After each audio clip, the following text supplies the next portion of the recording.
All right, we're up and running. Hey there, everyone. Welcome to Z-Wink University version 2.0. Now, for those of you that remember version 1.0, I'd like to begin by saying that this microphone should work better.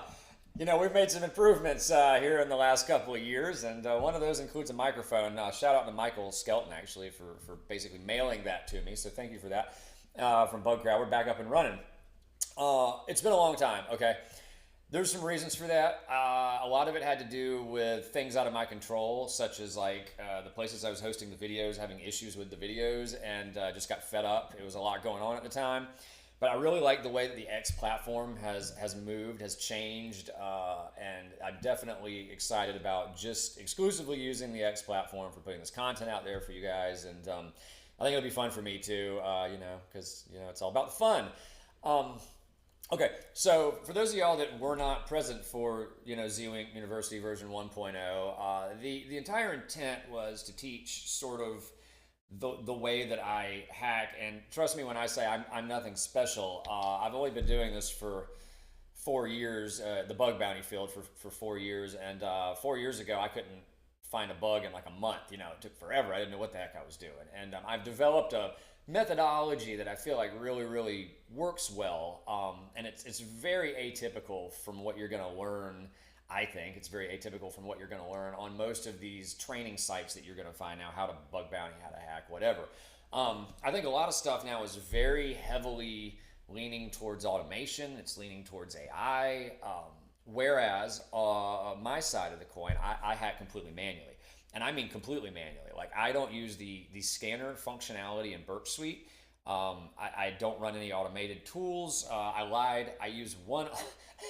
I use one automated tool because it's invaluable for the way that I work. But other than that, I've got one little script that I run that I got off of GitHub. Other than that, I'm a very manual hacker, and I like that because it feels like I'm doing the work. I'm finding the bugs. I'm using my brain. I'm testing and tweaking and just sort of monkeying with things all the time. And that is what keeps me interested in it. If I were just running little script kiddie tools and it was like, you have found a cross-site scripting, I'm not super interested in that. Other people can do that. I think that's super cool for them. But I hack manually and I work manually. I research and do recon manually. Everything's very manual, but it works for me. I mean, last month was a really good month doing this part-time, and I worked with a buddy that actually learned to hack watching my videos, right? And mine and some other people's, but he hacks just like I do, but also made it his own. So we worked really well together, and cool story in that I'll get into a little bit later because I tend to go off on tangents, right? First of all, I want this content to enable people to be able to make some money in bug bounty and have fun doing it without stress. I think people of all ages that have some computer knowledge should be able to do this. Yeah, you've got to know how to use your operating system on your computer. You've got to know how to use a web browser, and you will probably need to learn how to use Burp Suite and some basics about what it is you're looking at. And I can go through all of that. But today, just to get people back in and interested, I'm going to show sort of my current reconnaissance method because to me it works, and the amount of time I have to hack, I consider myself a very high ROI or return on investment hacker, where the investment is my time and the return is the number of bugs and dollars I'm able to get for that time invested. So I feel like the way that I work is highly productive. I'm not saying it's the best. I'm not saying it's the worst. I will say that the type of bugs that I hunt are much simpler than a lot of others, right? Things that involve complex payloads and research with code, things like server-side injection, like the remote code executions of the world, complex cross-site scripting. I don't tend to mess with that. I'm big into like broken access control, auth bypass, and secure direct object references, finding passwords laying around. I don't do as much of that. That's like an Orwa thing, right? He's got that down to a science. But, I do some of that now. And there's high value in these simple finds. They really are. The auth bypasses and the simple, I added a slash here or a question mark there, or, found a administrative page you forgot was there and didn't have any security on it kind of bugs, right? Let me start off by a little bit about myself. I think if you go to Hey, this is fun. Let's do search engine dorking. First of all, and I'm going to make this a sort of widespread statement. Don't use Google for search engine dorking while hacking. It's not good. More on that later. But we're going to do it for this just for fun. Site bugcrowd.com and Zwink. So there's some articles and this is another reason not to use Google. What is this crap? Nobody wants to deal with this. Yeah, let me click all the motorcycles. It's not even a motorcycle. That's a crotch rocket. Okay. Anyway, we're back. You can go and read some stuff on, BugCrowd. I think I had some articles or some blog posts or whatever if they're still there. And learn a little bit about who I am and some of my history on there. I don't want to bore people to death. This is my profile. It looks like that's kind of cool. So, my whole thing's may the 1, 2, 3, 4, 5 be with you. And the joke of that is I hack with integers a lot. Like I'd say at least 50% of the bugs I found somehow involve like changing an integer to another integer to get PII back or do something, right? And that's just sort of my little thing. I think it's funny, how many systems can be hacked with just numbers, just changing a number in a spot. I love looking for IDORs. That's what those are called, insecure direct object references. And they're insecure because you shouldn't be able to change your number to somebody else's number and get their data back. And they're direct because it's directly referencing you. So if your user ID was 1, 2, 3, 4, 5, and I changed it to 1, 2, 3, 4, 5, 6 and got like little Susie's information back or whatever, well, that's bad, right? Because I'm supposed to be logged into little Susie's account to get information back. And those are super common, and I love hunting them. It's kind of like a little treasure hunt every day. God, talking's hard. Okay, so this last month was a really good month. Like I said, where is the leaderboard? Doggone it. Hold on a second. Websites are so hard. There's like words and buttons. Hackers. I'm one of those. Leaderboards. Okay. So again, I've been doing this for 4 years now. So I've made it to rank 8. I honestly don't know if I'm ever going to make it any higher than that. These dudes above me are like really good and work really hard and all that. So I may have peaked. I don't know. But it's pretty cool to have made it into the top 10. And this is just for highs and criticals, of course. I'm not in the top 10 for P3s and P4s because at some point I got hoity-toity and I actually won't log P3s or P4s anymore almost. I don't know. I just like my brain doesn't see them. Like, my bad. But, I will say if a cross-site scripting bug's looking me in the face, I'll log it.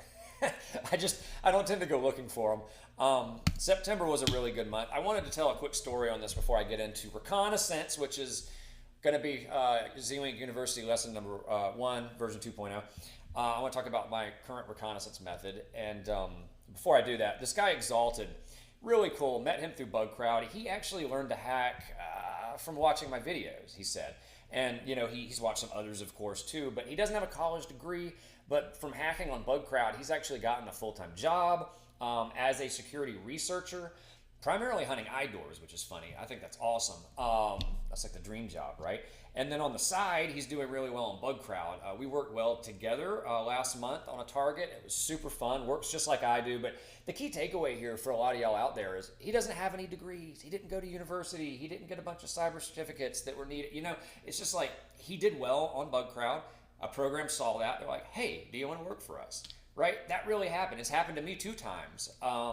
My current employer, actually, that they sort of found me via BugCrowd. Not exactly. The previous one, 100%, offered me a job through BugCrowd. But anyway, so, it's really a fun way to get jobs. And, again, I just do this part-time. I think it's fun to do it part-time because you'll sometimes get so burnt out that you just can't take anymore. So it's good to have the ability to stop and work when you want to, right? And that's, of course, a huge advantage to Bug Bounty is being able to work when you want, how you want, where you want, on the target you want, wearing the clothes you want, with the amount of facial hair that you want. I need to shave. Sorry about that. I got really lazy in my old age. So that's that. It's been a good month. It's been a good year. It's been a good 4 years. Lots of fun. A lot of stuff I've learned since I started making the first videos, and I don't want to overwhelm here in the first one. So what we're going to do today, I'm not even going to log into the platform. I'm going to pick a random target off the top of my head. Do they have a target list? Let's see real quick. Let's go. Well, I said don't use search engine dorking, and then targets. No, they probably call them customers, don't they? That would make more sense. Oh my gosh, I'm done with you. done with you. Stupid Google. All right, site. Bug crowd. By the way, let's take this moment out to say use DuckDuckGo when doing reconnaissance on search engines. It's better, it's faster, it finds more results, and it doesn't pop up captchas when you use a VPN. You heard it here first. If you want to keep suffering through Google, you do you. Customers.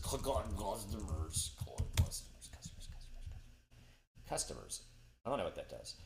You know what? I don't feel like doing this. Walmart. Walmart's a big target that's on Bug Crowd. Okay, we'll do Walmart. I need something that I knew would have a lot of subdomains to show you guys. It doesn't matter. We could do Bug Crowd actually, but Walmart's even bigger. I want something with like a ton of subdomains. So let's talk about why I need water. Hold on. Oh my gosh. I haven't talked this much since like 1998. Hey everybody. We're going to learn reconnaissance today. All right. When you get an invite to a target, usually it's one of two things. You're going to have like 3 or 4 subdomains you're allowed to work on, or it's going to be a wild card. Wild card means, hey, I have permission to try to find like anything that's related to this domain. So, yeah, that was probably a bad statement. Let's just go with that for now. So if in the event I got a Walmart wildcard invite, what that would look like is star.walmart.com or something like that, right? Which is saying anything.walmart.com is fair game. So as you know, subdomains can have grandchildren and great-grandchildren and great-great-great-grandchildren, and they can keep going ... out for days. So there's a lot you have to try to find. So before I start working on a target, I want to know what's there. Now, as I said, I'm not the script kiddie guy. I absolutely just hate command line. There was a time when I loved it, and Kali Linux was the great thing, and I used Kali Linux. Why did I use Kali Linux? Well, because all the training videos said to use Kali Linux. All the offensive security certs are like, how to hack with Kali Linux. I'm good.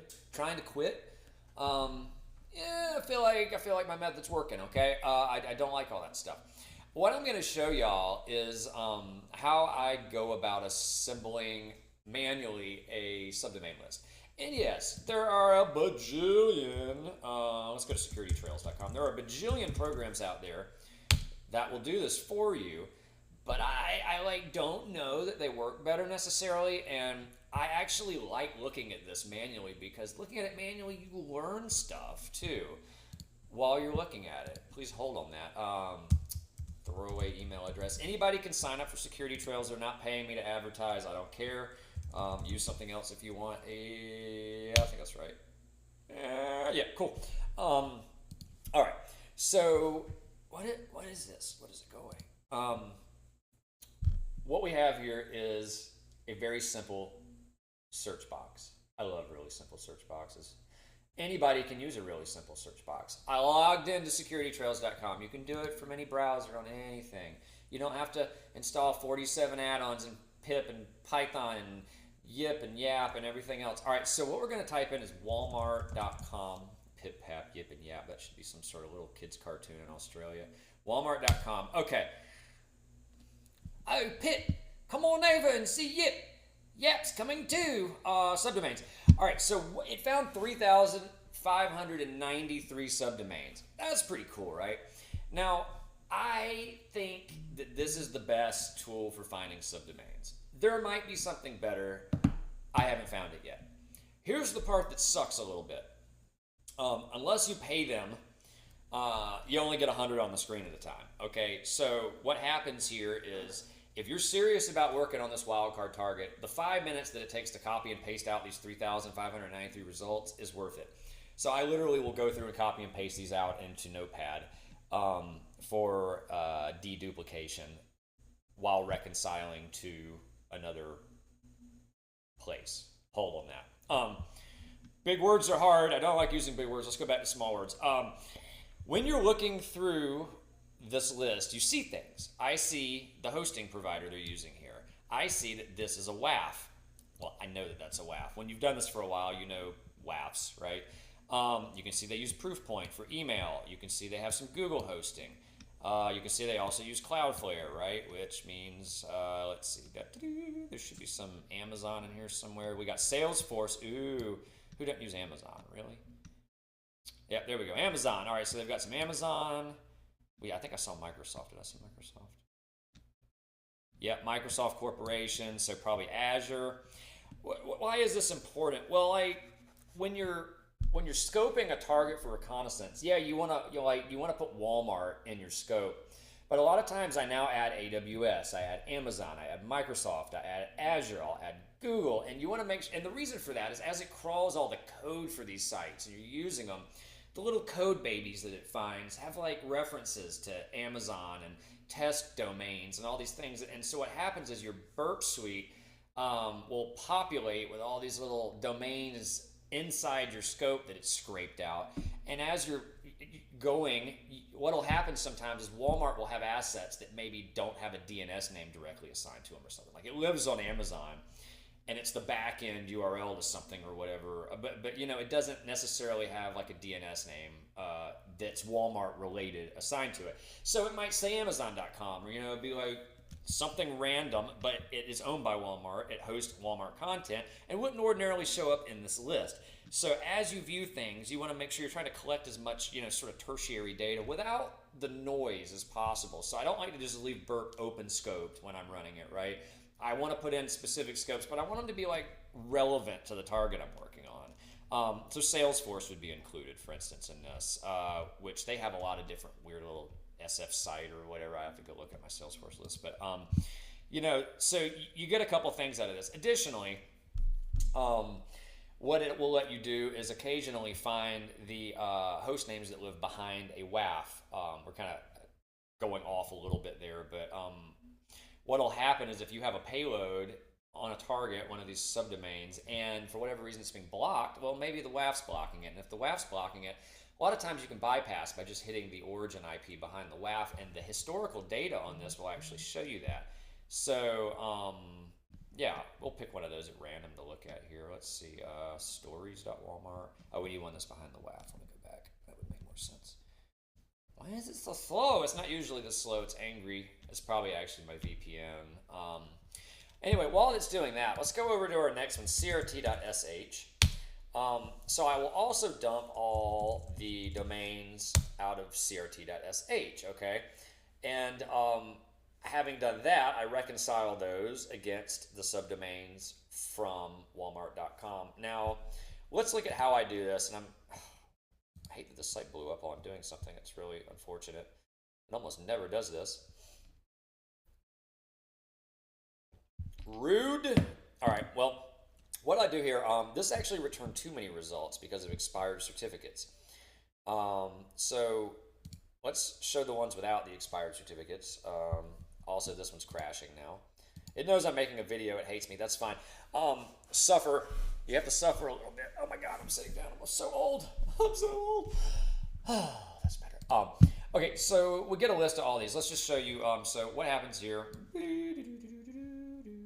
There's faster ways to do this, but I'm on a laptop right now. And all right, so there we go. Let's go over here. Let's go over here. Let's paste that. Okay, so as you can see, we got 100 scraped off that page, right? That's cool, whatever. Let's say we just did all 3,600. You copy the column, you come over here, and you paste it into Notepad++, which is everybody's favorite tool. That's great. So now let's come back over here to crt.sh and see if it'll load now. Oh, happy day, it's loading. All right, and so we're gonna copy that whole page and just paste it in one of these boxes. We don't care. Just make sure my software's working. And I'm just showing, this is a manual way you can do it without any special tooling, okay? And this has a whole lot of subdomains in it. So all I'm doing is I'm copying all of this. That's caps lock, man, you can't find good help these days. Oh, my face is hiding where I need to click. Hey, computers. Okay, I'm angry now. I'm angry, where's the, oh my gosh!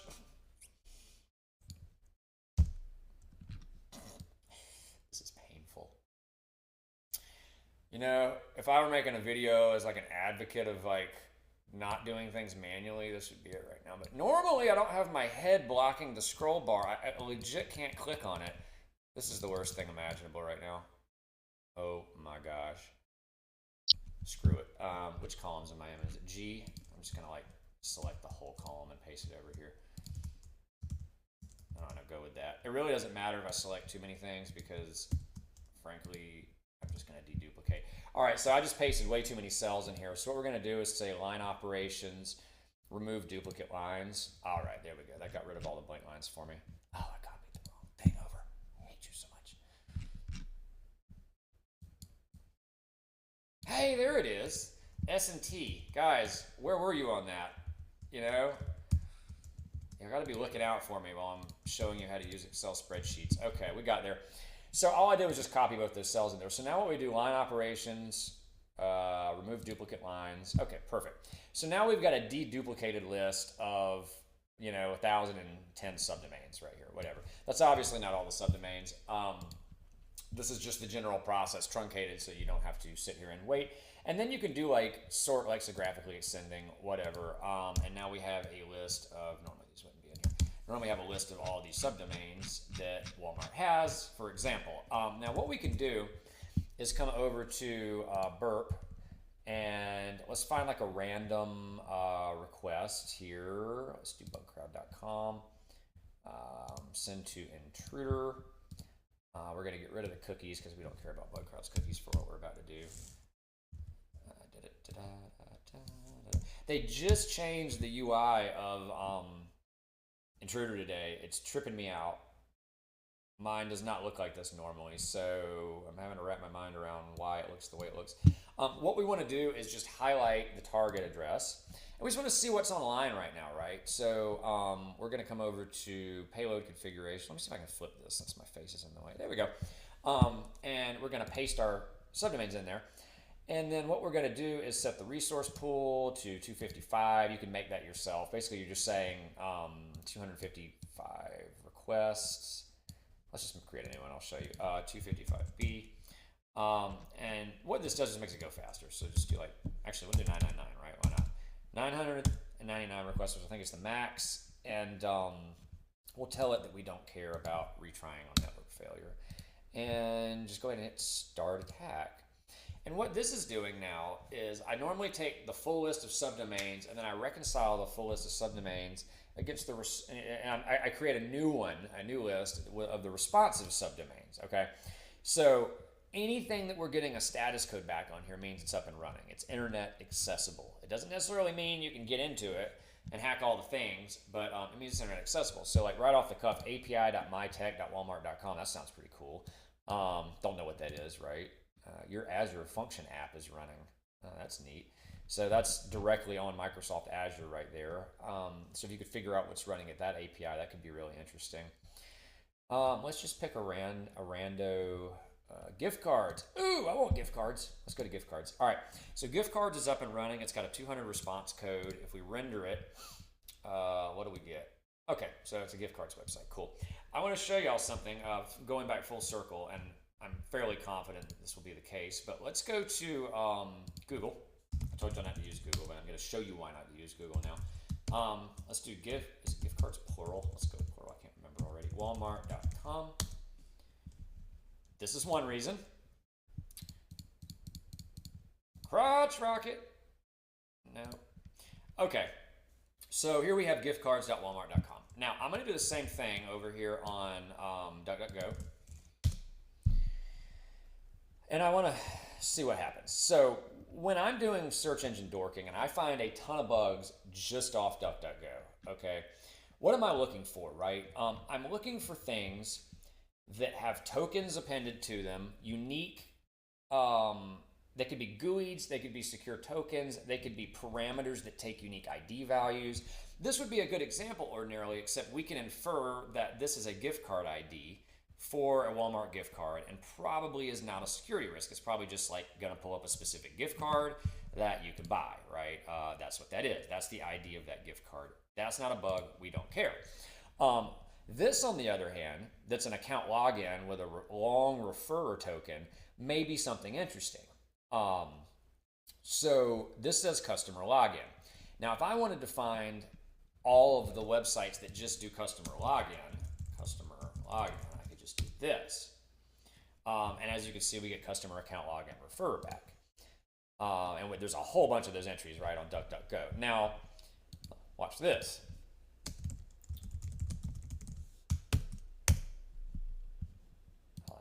prove to it that we know how to click all the motorcycles one more time. Ha! You suck, Google. All right, so the takeaway here is that giftcards.walmart.com has things there that Google did not pick up, right? The whole concept of black box and white box has always been very interesting to me. That's what makes us a treasure hunt. Black box meaning you have no idea what's on a thing and you have to test it, and white box meaning you know what's there or you have access to the code or files or whatever, right? So the more you can find that lives at an asset, the more stuff you're likely to be able to hack into. I think that makes common sense. If you don't know what's there, you can't load it, and if you can't load it, you probably won't hack it. Here we have DuckDuckGo returning results that Google's not returning. People believe what they see, and this goes back to automation and why I don't use it. Technically, this is a form of automation on some level, right? Because Google is doing all the back-end work to automate the results coming back to you, but what they're doing is filtering out stuff on your behalf that they think you're not interested in, or probably more likely that they don't want you to see. I don't know what their algorithm is. I frankly don't care. All I know is that their search engine really sucks for security testing. I stopped using it a long time ago. So, and just to be clear, I don't think I found anything on the Google search engine that I have not found on DuckDuckGo. So I just stopped using it. The two go-tos for me are DuckDuckGo and Yahoo. They may be the same search data. A lot of times they're almost identical, but I think there might be some subtle differences in there, but this is my go-to search engine. That's very important because when you're doing reconnaissance on targets, especially subdomains that you have literally no idea what runs at them, you will sometimes get hits back on DuckDuckGo that give you the smallest of clues as to what's there that then leads you to the victory that you're seeking, which is to say I found a P1 and made money, and I did it in 15 minutes using DuckDuckGo. So this is huge, okay? So again, I'm summarizing as I go here. I create a list of subdomains. I get them from usually just security trails and crt.sh. I put them together and I deduplicate them and I sort them ascending. This is my process. I then run them through Intruder to see what's there. Intruder is only checking on the ports that you're telling it to check on, though. It's not necessarily the best way to see if something's responsive. If you're going deep, it's a quick and dirty way just to find some stuff. This is only checking port 443, which is to say HTTPS. You could check other common ports like 8443, 8080, 80, etc. But if you're really interested in a target, this is where things grow a little more. I go to census.io, okay? This is the third major thing that I use a lot of times for data. We're going to go to login. Census requires you to create a free account to log in. They do have a free account structure.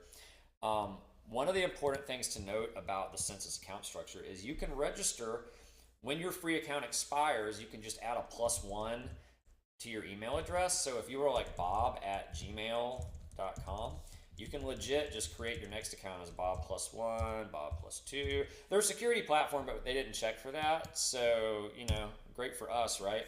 So my login today happens to be this throwaway address. I have a lot of throwaway addresses.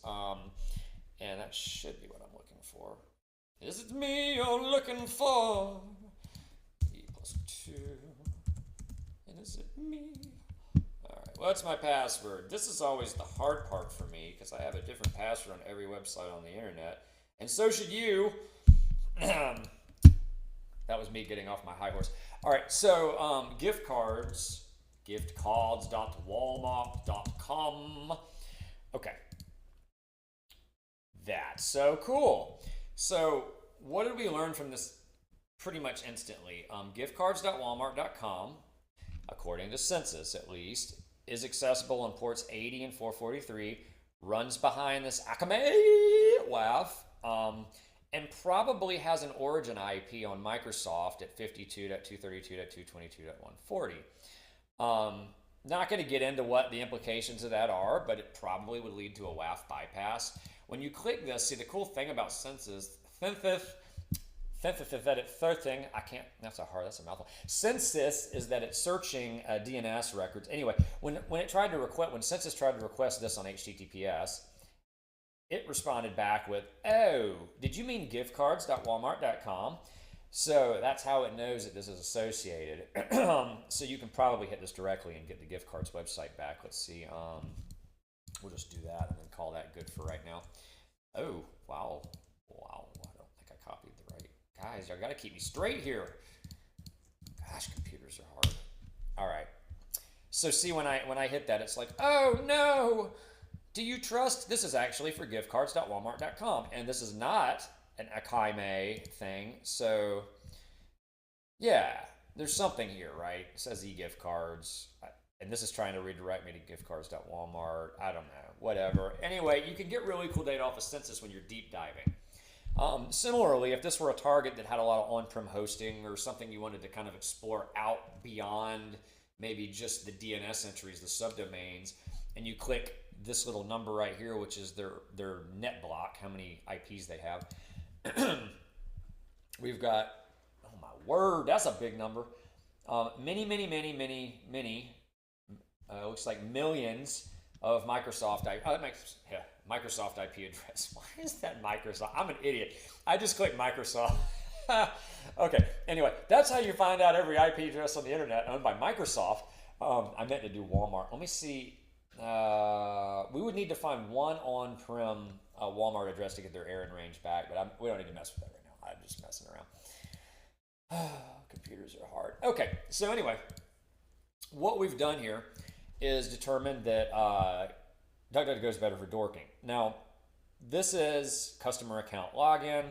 You click this, we see what happens. Okay, the referrer probably has no impact in this case. I'm not saying that this thing doesn't often return Z-Wink. Yeah, had absolutely no impact. It's probably just for tracking. So what we did find, though, is that you can create an account. And now that we have giftcards.walmart, we know it's there, we can self-provision ourselves an account. And that looks like create new customer account will allow us to log in, and logging in will allow us to continue testing inside the application layer of awesomeness on giftcards.walmart.com and potentially find back-end APIs that it hits and, parameters and injectable thingies and stuff. And, maybe an administrative panel. Ooh, administrative panels. But I'm not going to do that today. But, this is sort of the process, right? You find subdomains. You take each subdomain and you manually type it into DuckDuckGo. Manually.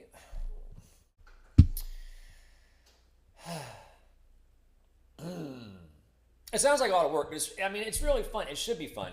I like watching those gold mining shows, and if you're not going to do the work, what are you expecting? The money just to fall off the money tree and land in your lap? There's going to be some work involved. I know some people have fully automated their process and they, bulk log HTTP secure header flag missing on 9,000 websites a day, and they're into that. That's cool. It's free money. If they can make it work, that's great. But on my deathbed, I don't want to think that that's what I did with my life. So I try to find decently high value, bugs doing this stuff and, save the world one terrible off bypass at a time.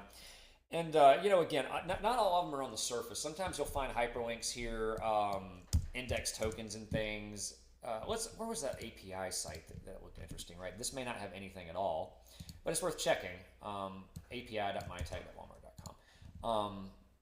I don't know what runs there, right? What happens if I hit that? My Azure Function app is up and running. So see, that's all DuckDuckGo has too. We don't know what's running there. So that becomes an exploratory mission to try to figure out what's running at MyTag. You can start fuzzing it at this point, top level directories, see what responds, try some common file names and file paths. Another thing you can do is usually an API is running at a subdomain of its parent, so we could just try mytag.walmart.com, right?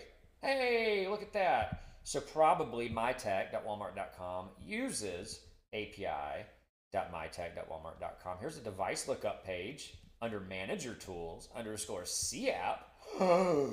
What could it be? Let us click it. Oh, man. Look at that. Oh, but look what else we found. And this is what's so fun about hacking, people. Now we know there's a wall-mart.com. And they use weird, funky ports. Didn't I mention 8443 a minute ago? That's pretty cool. And then the plot thickens, right? It's thick. It's so thick. Walmart.com. It's like the word thick. Which word's moist? Y'all feel? I was gonna say which word's worse, moist or thick? Moist. I feel like that's a toss-up, and we have to decide these things while we're waiting on this today's super slow website to load. I said which word's moist? Oh god, I need coffee. Though, I like this. I like this website. I like my tech. If I were hacking on Walmart right now, I'm super interested in my tech. Like, my tech would be a thing that I'd try to get into. I just like it. It feels like it's not meant for customers, which makes it feel like it's meant for me. You know what I mean? As a, white hat security researcher, customer stuff's great and it's fun to, pivot around. And I love how it's showing what looks like a example Walmart username.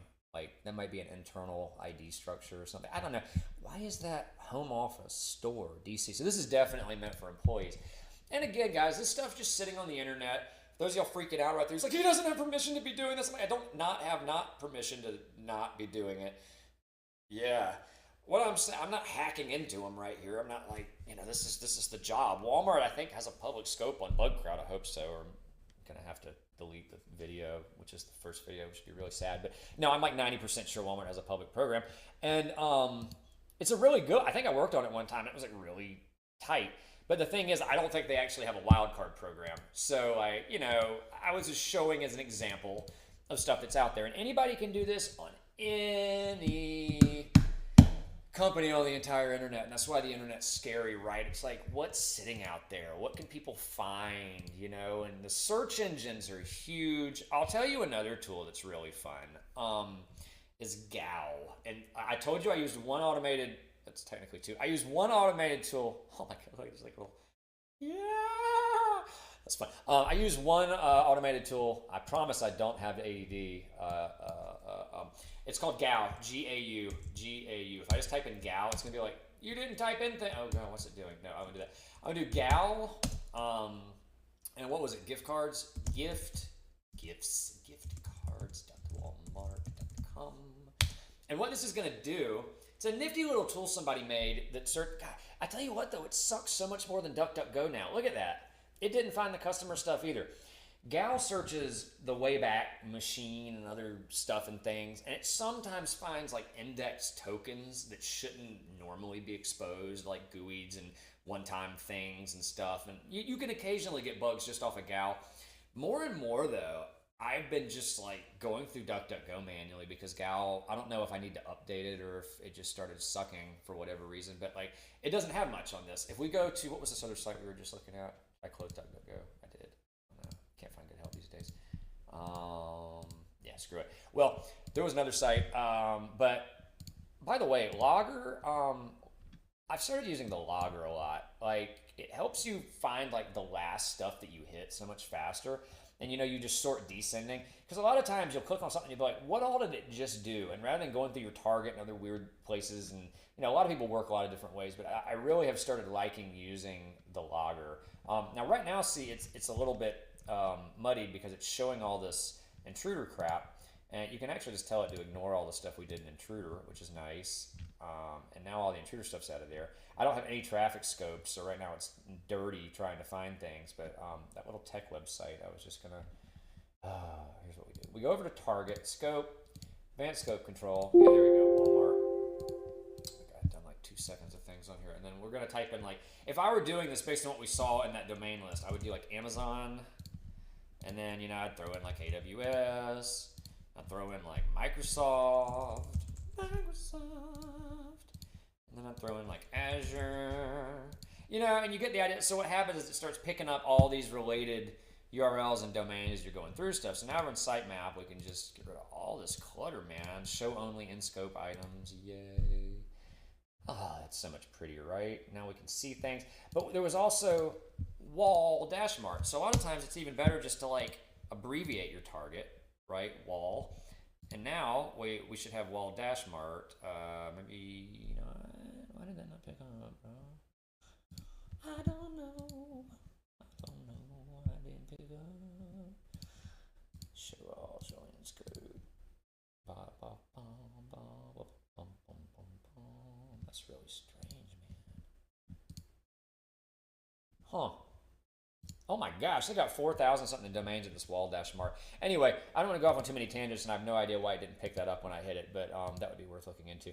Long story short, reconnaissance. Reconnaissance is very important. When you get a target, go through all the stuff that you're allowed to hack and then explore it. Grab all the subdomains. After you grab all the subdomains, check the ones that are online. The ones that are online are important. The ones that are offline from the internet are also important in case you find an SSRF or something where you may be able to get to them later. But initially, the online ones are more important. And then you take the online ones, put them into DuckDuckGo, try Gal, and then if you can't find anything on DuckDuckGo and Gal, but they're still responsive, like with any response code, except for maybe gateway down or something like that, start fuzzing them if you have to. And I still fuzz manually in Burp because I like to control it and watch it and be in charge of it, rather than letting things run wild in the background. That's kept me out of trouble. I've very rarely done anything or seen anything that has screwed a target or messed up anything, right? And I'm a little bit proud of that because the way I test is very carefully. You want to look out for the people that you have permission to be testing. You don't want to be breaking their stuff. I will say that one time I was running a fuzzer and I hit something that just completely shut a website down. I mean, it was like done. I don't know if it was a keyword that just like told the thing to delete itself. That was crazy. First time I'd ever seen that, but you do run into weird things. I am really looking forward to getting the series going, everyone, and I hope this is very helpful. What I would ask of you in return for these videos is let me know when you find bugs doing this stuff. Let me know if you find other websites that return subdomains, in the case of this video, that my two sites missed. I'd be curious to know, right? And I mean subdomains that are, internet accessible, probably most importantly. But yeah, like for instance, if you tried a site on these two methods, you got all the subdomains copied out, you deduplicated, and then you ran another tool and it found like 100 or 200 or 300 this thing missed. I want to know that. That's pretty cool. Always interested in changing my methods. However, this has been working really well for me. Additionally, if you find any search engines that you think are returning better results than DuckDuckGo, let us know. I think that's great. Don't use Google. Yeah, I'm going to go out on a limb and just say that. But that was kind of it for this one. Start on a little bit of reconnaissance about finding out what's out there on the internet, how that works, right? And again, a lot of ways to do this stuff. I'm not telling you it's the only way. I'm not telling you it's the right way. I'm telling you it's my way. And you do you. But I think it's a kind of cool way of doing things. I like being manual. I like seeing the results. I like touchy-feely when I work on the computer. And maybe that's why I get burnt out. I don't know. But this has been fun. Send comments, suggestions, complain about my microphone for tradition's sake. And look forward to the next one, everybody. Thanks so much.